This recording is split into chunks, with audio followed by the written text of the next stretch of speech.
Il faut parcourir 100 km depuis la ville la plus proche pour arriver chez les Wayampi.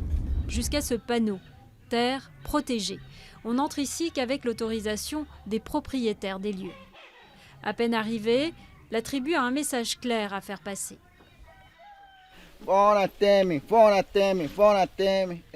Dehors Temer, le président brésilien. En août dernier, son gouvernement a publié un décret autorisant l'exploitation minière dans cette zone protégée. Même s'il a été annulé, les Wayampi se méfient, les flèches sont aiguisées. Nous ne voulons pas de ces entreprises minières sur notre sol.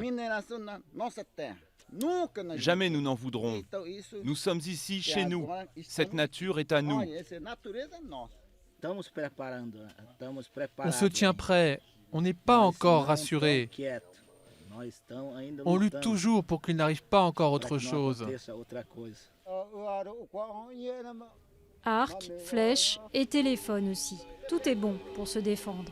Soucieux de préserver leur tradition, ils ne sont pas pour autant coupés du monde.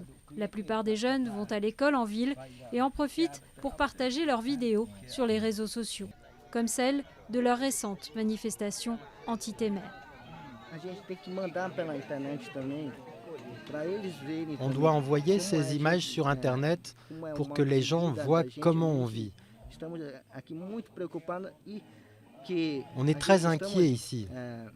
On veut à tout prix préserver notre terre indigène. Les plus âgés, comme Tsako, le chef de ce village, n'ont pas oublié le traumatisme des années 70, quand, décimés par la rougeole, après leur premier contact avec les Blancs, ils ont frôlé l'extinction. Aujourd'hui encore, nous sommes en colère contre les Blancs.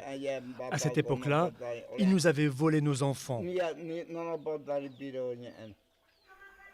Aujourd'hui, les Wayampi sont un peu plus de 1200 et ils sont vaccinés contre la rougeole. En revanche, leur territoire, toujours aussi riche en minerais, est lui plus que jamais convoité.